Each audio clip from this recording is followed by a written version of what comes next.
Kita melanjutkan kajian Damsulamu Taufik, melanjutkan tentang masalah makna syahadaten, makna dua kalimat syahadat, yaitu syahadat yang kedua, wa asyhadu anna Muhammadar Rasulullah. Makna wa asyhadu anna Muhammadar Rasulullah artinya engkau mengetahui, meyakini, mengimani dan membenarkan bahwasanya Muhammad itu adalah hamba Allah dan utusan Allah, Rasul Allah, dan membenarkan apapun yang disampaikan oleh beliau, berita apapun yang disampaikan oleh beliau. Di antara berita yang disampaikan oleh Nabi Muhammad yang tidak disebutkan di dalam Al-Quran kemarin tentang masalah azab kubur dan nikmat kubur, adanya azab kubur dan adanya nikmat kubur. Kemudian di antara kabar dari Rasulullah yang wajib diyakini, wa min dalika su'alul malakain fil qabri, di antaranya yaitu pertanyaan dua malaikat di alam kubur, yaitu pertanyaan malaikat Munkar dan Nakir. Jadi kita dalam aqaid kita di antaranya yaitu wajib meyakini dan mengetahui 10 malaikat yang wajib diketahui: Jibril, Mikail, Israfil, Izrail, Munkar, Nakir, Raqib, Atid, Malik, Ridwan. Nah, di antaranya itu malaikat Munkar dan Nakir yang bertugas untuk menginterogasi, memeriksa orang yang masuk ke dalam kuburan. Nah, ini disebutkan oleh Rasulullah Muhammad SAW. Jadi manusia bahwasanya orang ketika dia mati, ketika dia wafat, kemudian dimasukkan ke dalam liang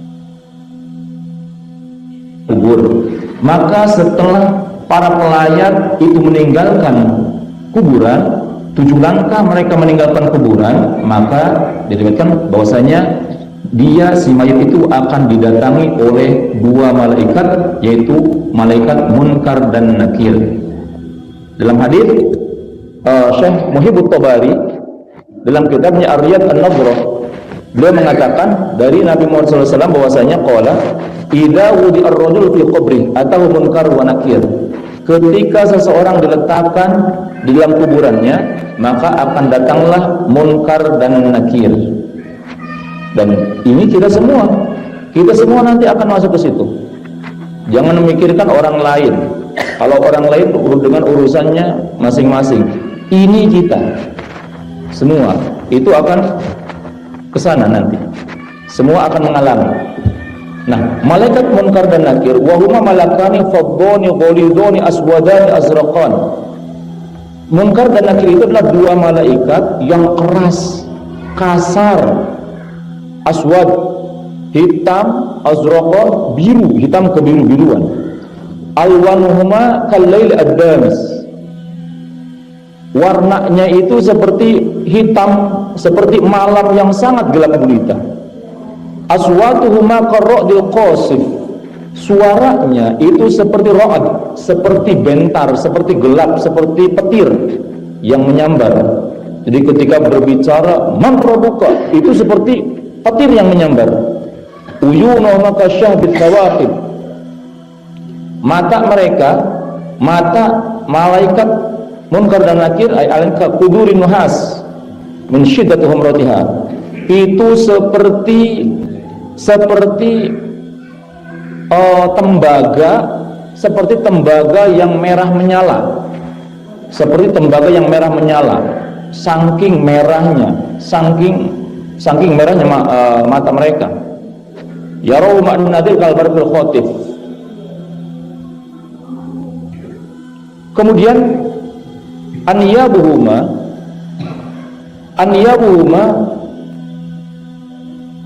sihum mereka kalquril bakor yafironi bima'al ard, mereka itu memiliki taring, gigi taring, memiliki taringnya seperti qurunil bakor, seperti tanduk kebo, seperti tanduk sapi, yafironi bima'al ard, yang digunakan untuk menggali tanah.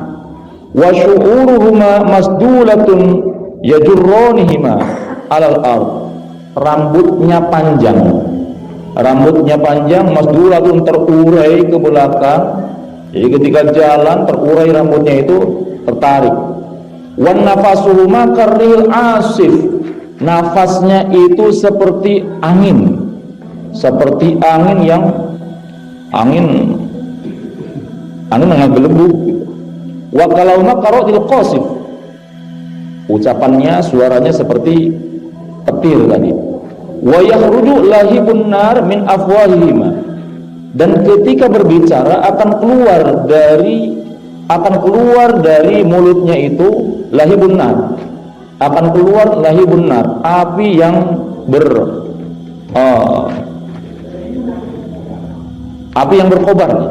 berkobar min afwahihima. Wa manakhirihima, dan juga keluar dari lubang hidungnya. Wa masamihima, dan keluar dari lubang telinganya. Biadikulin minhuma, di tangan masing-masing malaikat munkar dan nakir itu mitraku hadidin. Mereka masing-masing membawa gada atau palu yang terbuat dari besi. Lawit tama alaihi athaqalan, seandainya jin dan manusia berkumpul untuk mengangkatnya, ma rafahuma, mereka tidak akan mampu untuk mengangkatnya. Walau duriba bihi a'dhamu jabal la jarudakka, kalau gada palu itu dipukulkan ke gunung yang ada di bumi, maka pasti gunung itu akan hancur lebur menjadi debu. Ja'alahumullah hatkan lil munafiq. Nabi menjelaskan seperti itu. Nabi menjelaskan bahwasanya sifat-sifat daripada malaikat munkar dan nakir itu seperti itu, sangat mengerikan, sangat menakutkan. Kata Nabi, yas'alani ar-rajula an rabbi, malaikat munkar nakir akan bertanya tentang Tuhannya, tentang nabinya, tentang agamanya. Yang dalam hadis lain akan ditanyakan bahwasanya man rabbuka wa man nabiyuka wa ma dinuka wa ma qiblatuka wa ma imamuka wa man ikhwanuka. Akan ditanya seperti itu. Siapa Tuhanmu? Siapa nabimu? Apa agamamu? Apa kiblatmu? Apa pedomanmu? Siapa saudara-saudaramu? Itu akan ditanya oleh malaikat munkar dan nakir. Jadi walaupun orang yang ketika hidup dia itu sudah menghafal, tapi kalau dia amalnya buruk, maka demi Allah dia tidak akan hafal karena sudah takut, kaget, sudah bukan grogi lagi, takut. Orang kalau udah takut udah ngeblank. Orang mau ceramah umpamanya ngonsep, udah diapalin. Begitu udah naik panggung, lihat di situ ada orang-orang gede, ada gurunya, itu ngeblank, kadang-kadang hilang. Itu di dunia hanya menghadapi sesama manusia. Ini sendirian, sempit di dalam kubur, yang datang dua makhluk yang sangat mengerikan, yang keluar dari lubang hidungnya, dari suaranya itu keluar lahibun nar, yang keluar api yang menyala. Yas'alani ar-rabbi. Kemudian ketika Nabi menjelaskan seperti itu semua akan didatangi oleh malaikat munkar dan nakir, dan orang yang bisa menjawab maka dia akan selamat, sedangkan orang yang tidak bisa menjawab maka dia akan celaka. Dan yang menjawab itu adalah amalnya. Orang kafir pasti tidak akan bisa menjawab, begitupun orang munafik. Itu sungguh sangat mengerikan. Dan sekali lagi, ini bukan orang lain yang akan menghadapinya. Setiap kita akan bertemu dengan malaikat munkar dan nakir. Dan awalnya malaikat munkar dan nakir itu datang baik kepada orang mukmin ataupun kepada orang kafir. Kepada orang kafir ataupun kepada orang yang beriman, sifatnya seperti itu. Malaikat munkar dan nakir itu sifatnya seperti tadi, sangat mengerikan, sangat dahsyat. Makanya ketika dalam satu hadis disebutkan bahwasanya dalam Syekh Muhyiddin Tabari menyebutkan bahwasanya ketika Nabi menjelaskan seperti itu, faqala Umar bin Khattab berkata, ayat tiyanini wa ana thabitun kamaan. Kata Umar bin Khattab, ya Rasulullah, apakah munkar dan nakir akan datang kepada saya ketika saya dikubur, akan datang juga, akan nanyain saya juga kamana, seperti bentuk yang seperti itu? Nabi mengatakan, na'am, iya, munkar dan nakir akan datang kepada wahai Umar dalam bentuk yang mengerikan seperti itu. Kemudian Umar berkata bahwasanya, apakah saya ketika dalam kuburan kondisi saya seperti ini? Kata Nabi, iya. Kemudian Umar berkata, fasa'akfikahuma, saya akan lawan. Kata Umar itu orang, pokoknya Umar urat takutnya udah hilang. Umar itu udah nggak ada takutnya Umar. Makanya nanya, apakah ketika saya dikubur ditanya oleh malaikat munkar nakir, saya masih seperti yang sekarang ya Rasulullah? Nabi katakan, na'am. Kalau gitu saya akan lawan, kata Umar. Faqala sallallahu alaihi wasallam, Nabi kemudian berkata, walladzi ba'athana bil haqqi nabiyyan laqad akhbarani Jibril annahu ma ya'tiyanika fataqulu anta Allahu rabbi faman rabbukuma wa Muhammadun nabiyyi faman nabiyyukuma. Maka kata Rasulullah, faqala Rasulullah, walladzi ba'athana bil haqq, dan demi zat yang telah mengutusku dengan membawa kebenaran, mengutusku sebagai nabi, laqad akhbaroni, sungguh Jibril telah mengabarkan kepadaku bahwasanya annau ma ya'tiyanika Umar, malaikat munkar dan nakir akan bertanya kepadamu wahai Umar, fataqulu anta, kemudian engkau bertanya balik kepada malaikat munkar dan nakir. Makanya disebutkan bahwasanya fataqulu, engkau akan mengatakan anta Allahu rabbi, Allah adalah Tuhanku. Jadi ketika malaikat munkar nakir nanya, ketika Umar dikubur, malaikat munkar nakir nanya, man rabbuka, siapa Tuhanmu? Umar menjawab, Allahu rabbi, Tuhanku adalah Allah. Kau tanya Tuhanku adalah Allah. Kau tidak tahu siapa saya. Dalam riwayat yang lain, kau tidak tahu siapa saya. Jadi dalam riwayat ini disebutkan bahwasanya Ali bin Abi Thalib ingin mentahqiq ucapan Nabi seperti ini. Jadi ketika Umar wafat, orang-orang ketika sudah dikuburkan, orang-orang pada pulang. Ali bin Abi Thalib sengaja nggak pulang dan dia meminta kepada Allah mukasyafat. Ya Allah, buka tabir, biarkan saya ingin tahu apa yang dilakukan oleh Umar ketika ditanya oleh malaikat munkar dan nakir. Makanya Ali kemudian ketika orang lain pada pulang, dia kemudian diam di dekat kuburannya Umar. Dia menempelkan telinganya di kuburan Umar. Kemudian betul datang malaikat munkar dan nakir. Dibuka tabirnya oleh Allah Subhanahu wa taala, diketahui oleh Ali bin Abi Thalib. Ali berdoa dulu kepada Allah Subhanahu wa taala untuk mentahqiq hadis Nabi ini. Maka begitu datang malaikat munkar dan nakir dengan wujud yang begitu menakutkan. Kemudian malaikat munkar nakir langsung bertanya, man rabbuka, siapa Tuhanmu? Kemudian Umar menjawab, siapa Tuhanmu? Umar menjawab, Allahu rabbi, Allah adalah Tuhanku. Kau bertanya tentang Tuhanku, sedangkan aku berjihad untuk siapa? Kau bertanya tentang nabiku, sedangkan yang di samping saya itu siapa? Aku bareng bersama dengan Nabi Muhammad. Kau berani-beraninya bertanya seperti itu kepadaku. Sekarang wahai malaikat munkar dan nakir, siapa Tuhanmu? Siapa nabimu? Apa agamamu? Apa kiblatmu? Siapa saudara-saudaramu? Malaikat munkar nakir dibalikin seperti itu oleh Umar, ulang, bingung. Akhirnya dia nanya ke Gusti Allah, karena malaikat nggak bisa berpikir.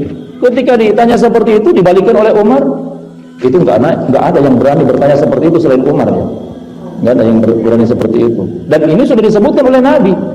Kata Nabi, akhbarnya Jibril mengabarkan kepada saya, Umar akan bertanya balik kepada malaikat munkar dan nakir. Makanya munkar dan nakir ulang akhirnya koloyong nanya ke Gusti Allah, ya Allah, eta ya Allah gimana ini, kalah bertanya balik ya Allah. Maka oleh Allah, nah jadi fayaqulani, malaikat munkar nakir menjawab, wa ajabah ma nadri nahnu ursilna ilaika. Jadi ketika ditanya oleh Umar, siapa Tuhanmu, siapa nabimu, wa ajabah, buset, mencara orang nama gitu, wa ajabah, aneh banget nih, buset, ini orang, ma nadri nahnu ursilna ilaika, saya nggak tahu, saya diutus hanya untuk bertanya kepadamu. Kata malaikat munkar dan nakir, saya diutus untuk bertanya kepadanya, untuk menginterogasimu. Am anta ursilta ilaina, apakah saya yang diutus untuk menanyaimu, apa kamu yang dikubur untuk menanyai saya? Kata malaikat munkar dan nakir.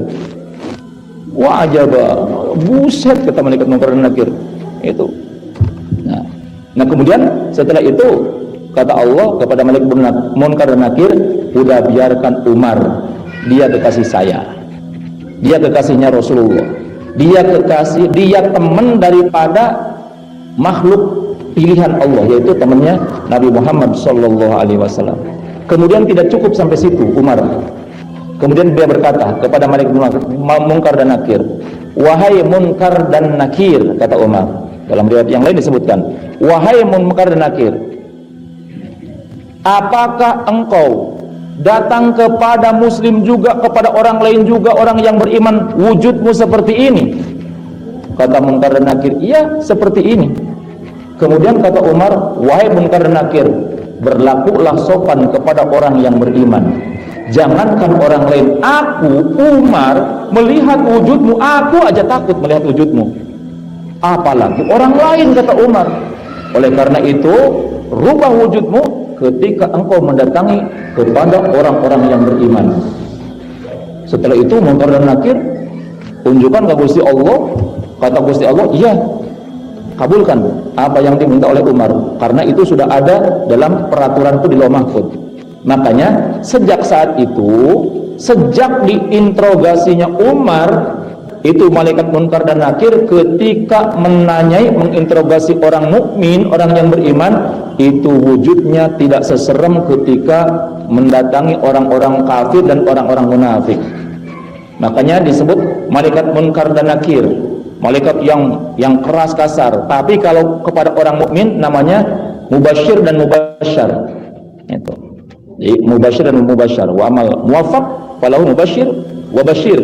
Falahu mubasyir wa basyir. Namanya bukan mubasyar, mubasyir dan basyir. Sang pemberi kabar gembira. Nah, makanya ketika mendengar itu, mengetahui itu, Ali kemudian mengatakan bahwasanya Umar bin Khattab memang orang yang bermanfaat untuk umat ini, baik ketika dia masih hidup ataupun dia sudah mati. Matinya aja bermanfaat Umar itu. Karena apa? Karena bisa dia itu semenjak Umar bin Khattab dikuburkan, maka malaikat munkar dan nakir ketika bertanya, menanyai, memeriksa orang-orang mukmin, dia wujudnya dengan wujud yang baik, dengan wujud yang tidak serem seperti bertanya kepada orang-orang yang kafir ataupun munafik. Nah. Wa qila kullu nabiyyin wa yustasna min umumi su'al man warada adamu su'alin kal anbiya wasyuhada wasiddiqin wal murabitin wal mabtun wa mulazimi qala suratul mulk. Kemudian disebutkan di sini bahwasanya malaikat munkar dan nakir akan datang menanyai setiap orang yang mati yang masuk ke dalam kuburnya. Semua akan ditanya, semua akan diperiksa, semua akan diinterogasi oleh malaikat munkar dan nakir. Tapi ada yang dikecualikan. Wa yustasna min umumi su'al. Ada yang diistisna, ada yang dikecualikan.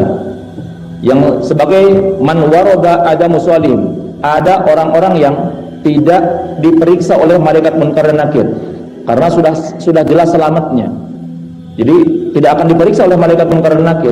Nah, diantaranya yang disebutkan dalam beberapa hadis, orang yang tidak akan ditanya oleh malaikat munkar dan nakir, yang pertama adalah al-anbiya, para nabi. Kalau para nabi nggak bakalan ditanya sama malaikat munkar dan nakir. Yang kedua, wasyuhada, orang-orang yang mati syahid, orang yang berperang membela agama Allah, kemudian dia wafat di medan pertempuran, li'i'la'i kalimatillah, tujuannya untuk menegakkan agama Allah, meninggikan agama Allah, sehingga dia wafat di medan pertempuran, maka itu ketika dikubur tidak akan ditanya malaikat munkar dan nakir. Karena orang mati syahid kalau dikubur nggak boleh dimandikan, biarkan dengan darahnya, biarkan dengan bajunya yang berlumuran dengan darah, karena itu akan menjadi syahid, akan menjadi saksi, sehingga munkar dan nakir tidak akan berani bertanya, karena sudah baunya itu sudah bau darah mati syahid, itu udah nggak usah ditanya lagi, udah masuk di ghairi hisab, masuk surga tanpa hisab. Kemudian wasiddiqin, orang-orang yang jujur, nggak pernah bohong. Wasiddiqin, orang yang nggak pernah bohong, orang-orang yang jujur, itu tidak akan ditanya oleh malaikat munkar nakir. Kalau pernah bohong, ya istighfar lah. Wal murabitin, dan orang-orang yang menjaga keamanan negara. Jadi kalau murabit itu adalah orang yang, kalau di dalam negara Islam itu orang-orang yang ditugaskan untuk menjaga keamanan negara, stabilitas negara, berjaga di perbatasan-perbatasan, takut-takut ada musuh yang datang. Jadi mereka mah di perbatasan, tidak dengan keluarganya, mereka tinggalkan keluarganya, menjaga kedamaian umat. Itu makanya para tentara itu luar biasa, jasanya sangat dihargai kalau dalam Islam. Orang yang berjaga karena Allah untuk kedamaian umat ini, untuk kedamaian masyarakat ini, kalau dia niatnya karena Allah untuk menjaga masyarakat ini, kalau mati itu tidak akan ditanya oleh malaikat munkar dan nakir, seperti orang yang syahid, seperti orang yang siddiqin. Makanya kalau seumpamanya ada ronda seperti itu, niatkan untuk membuat orang lain, untuk membuat masyarakat tenang. Makanya kepada para polisi, TNI, para aparat, ketika berjaga, niatkan karena Allah. Memang tugas negara, tapi niatkan karena Allah untuk menebar kedamaian, untuk menebar ketenangan di kalangan masyarakat. Wal murabitin, wal mabtun. Kemudian diantaranya yaitu orang yang mati karena penyakit perut. Orang yang mati karena penyakit perut itu tidak akan ditanya oleh malaikat munkar dan nakir. Kemudian wa mulazimi qiraati suratul mulk, orang yang melazimkan, mendawamkan membaca surat Al-Mulk tiap malam. Setiap malam membaca surat Al-Mulk atau Alif Lam Mim As-Sajdah kullalailatin. Dua ya. Satu surat Al-Mulk, yang kedua Alif Lam Mim As-Sajdah. Itu baca tiap malam, jangan tidur sebelum baca dua surat itu. Kalau tidak bisa dua surat, minimal surat Al-Mulk, minimal surat Al-Mulknya. Syukur dengan Alif Lam Mim As-Sajdah, surat Ad-Dukhan. Nah. Kemudian waman qara'a fi maradi mauti al-ikhlas, orang yang tidak akan ditanya oleh malaikat munkar dan nakir adalah orang yang ketika sakit yang membawa dia kepada kematian, dia selalu membaca surat Al-Ikhlas. Dia baca surat Al-Ikhlas sampai dia mati. Jadi waman qara fi maradi mauti Al-Ikhlas. Kemudian wal mat'un wal mayit lailatul jum'ah aw yaumaha. Orang diantaranya itu orang yang meninggal pada malam Jum'ah atau pada hari Jum'ah. Jadi orang yang wafat, yang meninggal pada malam atau pada hari Jum'ah, itu juga tidak akan ditanya oleh malaikat munkar dan nakir. Wa man la yus'alu la yu'adzabu fil qabri, dan orang yang tidak ditanya oleh malaikat munkar dan nakir, dia tidak akan diazab di kuburannya, dia tidak akan mendapatkan azab kubur. Wa barada an taqalain yujibani an sima'is su'al. Itu diantaranya. Nah, kemudian faidatun nukila anu alaihi wasallam yang doro ingdal maut wa warada fil hadits man qala Allahumma sholli ala Muhammadin. Kemudian yang selanjutnya itu, jadi diantara kabar dari Nabi Muhammad sallallahu alaihi wasallam yang harus kita yakini di antaranya selain adanya azab ataupun nikmat kubur, adanya pertanyaan malaikat munkar dan nakir sebagaimana dalam hadis ini. Kemudian di antara kabar dari Rasulullah yang wajib kita yakini, wal ba'tsu, di antaranya wa min dzalika al ba'ats, al ba'ats, hari kebangkitan, bahwa semua manusia akan dibangkitkan. Wa huwa kan nasri al ikhraj min al qabri ba'da i'adil ajza, semua akan dibangkitkan dari kuburannya setelah dikembalikan juz-juznya ataupun bagian-bagian tubuhnya. Jadi nanti akan dikembalikan semua bagian-bagian tubuhnya. Kemudian setelah terkumpul bagian tubuhnya, tersusun tulang belakang, tulang ekor, kemudian datang tulang, kemudian tulang antara yang satu dengan yang lain menyambung, kemudian didatangkanlah daging-daging, didatangkan daging-daging aslinya. Baru setelah mewujud, baru wal arwah, baru dimasukkan ruhnya di situ. Kemudian setelah dibangkitkan, semua dibangkitkan. Wal hasyar, kemudian ada mahsyar yang wajib kita yakini bahwasanya kita itu semua manusia aysuqum ilal mauqif khuffatan uratan lil fasl. Semua manusia akan digiring ke mauqif. Mauqif itu satu tempat yang luas, yang rata, tempat yang putih seperti perak, rata. Khuffatan uratan, manusia akan di situ akan khuffatan uratan, nyeker, kemudian telanjang, semua nyeker, semua telanjang. Dan ketika Nabi menerangkan tentang, ya Rasulullah, telanjang atau kita malu sama orang lain? Kata Nabi, enggak ada malu di situ. Orang sudah sibuk dengan urusannya sendiri, enggak bakalan lihat aurat orang lain, enggak kepikir aurat orang lain, enggak kepikir auratnya sendiri, enggak kepikir aurat orang lain. Karena apa? Mereka sibuk dengan urusannya masing-masing, sibuk dengan dosanya ketika hidup, sibuk dengan satu kesalahan yang pernah dia lakukan. Kalau seumur hidup umpamanya tidak pernah melakukan kesalahan kecuali hanya satu kesalahan saja, demi Allah orang tersebut akan sibuk, akan takut karena satu kesalahan yang pernah dia lakukan. Gimana kalau dua? Gimana kalau tiga? Seperti Nabi Adam itu kesalahan cuma satu, sekali seumur hidupnya, memakan buah khuldi, itu hanya satu.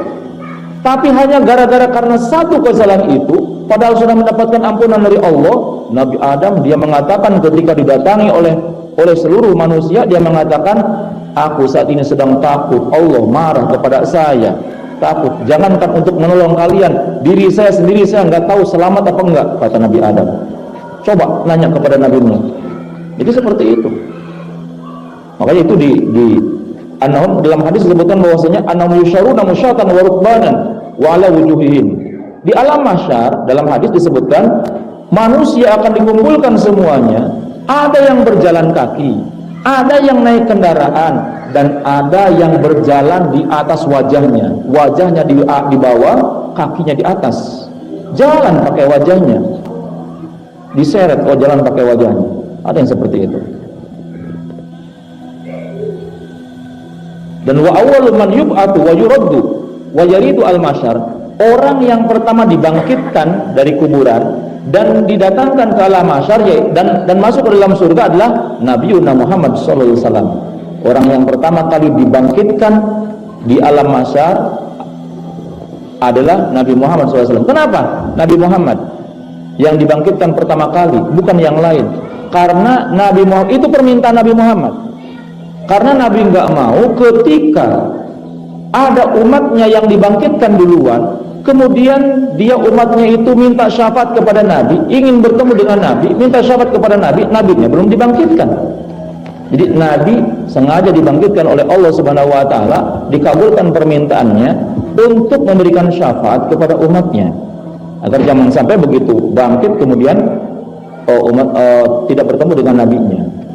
Kemudian dalam khabar, dalam hadis yang lain disebutkan bahwasanya asyaratun la tubla azzamuhum. Wallahu a'lam bishawab. Subhanakallahumma bihamdika asyhadu an la ilaha illa anta astaghfiruka wa atubu ilaik. Wassalamualaikum warahmatullahi wabarakatuh.